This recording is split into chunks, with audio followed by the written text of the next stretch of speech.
সনদের মূল বিষয়গুলো হলো যে ঐক্যমত্যের ভিত্তিতে আমরা রাষ্ট্র কাঠামো ঠিক করার জন্য যে সকল পার্টি ওই 166টা পয়েন্ট বা পরবর্তী সময় আরো কিছু কিছু পয়েন্ট সবগুলো মিলে এটা এইগুলো একটা তালিকা সকল পলিটিক্যাল পার্টির স্বাক্ষরে এই সনদের প্রিয়াম্বলের সাথে যোগ হবে। ওই জায়গাটা খালি রাখা হয়েছে এখন।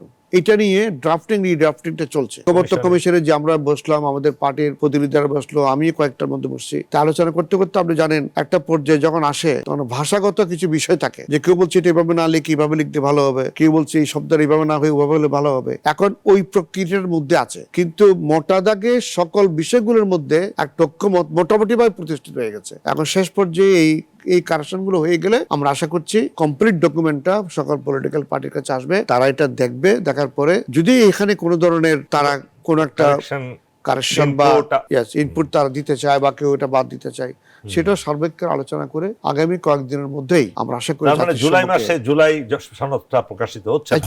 বাংলাদেশের শক্তিশালী থার্মিক স্টিল বার ফেমাস স্টিল লিমিটেড।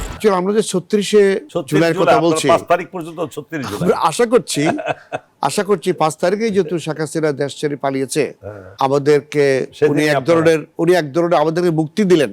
আমরা উল্লেখ নাই না, ওটা আপনার যখন জুলাই সনদ আসবে সেখানে আছে কি না আছে সে বড় কথা নয়। বড় কথা হচ্ছে আরেকটা জাস্ট জানার বিষয় জনগণের উদ্দেশ্যে, প্রধানমন্ত্রী এবং রাষ্ট্রপতি এই দুজনের ক্ষমতার ভারসাম্যের কোনো কথা আছে সেখানে? আছে। এবং এটা নিয়ে বরঞ্চ আপনি বলতে পারেন এটা দীর্ঘ সময় আলোচনা হয়েছে, দীর্ঘ সময় ঐক্যমত্য কমিশন আলোচনা হয়েছে। আমাদের পার্টির পক্ষ থেকে আমরা প্রাথমিকভাবে বলেছিলাম, আমার এখনো মনে পড়ে, আমরা প্রথম যখন ঐক্য কমিশনে মিটিং করছি আমরা বলেছিলাম যে রাষ্ট্রপতিকে সরাসরি নির্বাচনের মধ্য দিয়ে নির্বাচিত করা হোক। কোনো পলিটিক্যাল পার্টির ক্যান্ডিডেট হলে হতেও পারে, এই ব্যাপারে আমরা কিছু বলি নাই, বাট আমরা বলেছিলাম যে এটা একটা সরাসরি নির্বাচনের মধ্য দিয়ে রাষ্ট্রপতি নির্বাচিত হোক। আচ্ছা, তো অন্য পলিটিক্যাল পার্টি কেউ বললেন যে না আমরা সংসদীয় কমিটির মাধ্যমে যাই, আবার কেউ বললেন যে আমরা এটার জন্য একটা ইলেকট্রাল কলেজ সিস্টেমের মধ্যে দিয়ে করি। বিভিন্ন পন্থা পদ্ধতি আলোচনা হয়ে আমি এখানে ডিক্লেয়ার করতে চাচ্ছি না, যেহেতু এটা ডিক্লারেশন করাটা আমার জন্য আমি করতে পারি না বা আমি বলতেও পারি না, আমার বলাটা ঠিক হবে না। এটা বিভ্রান্তি তৈরি করতে পারে।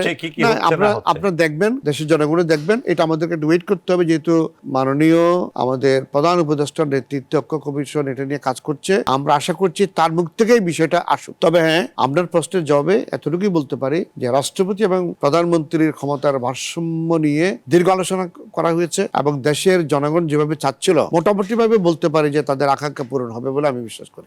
সেটা হলো দ্বিকক্ষ বিশিষ্ট পার্লামেন্ট হচ্ছে কিনা, এখনো পর্যন্ত আমরা সেখানে আছি।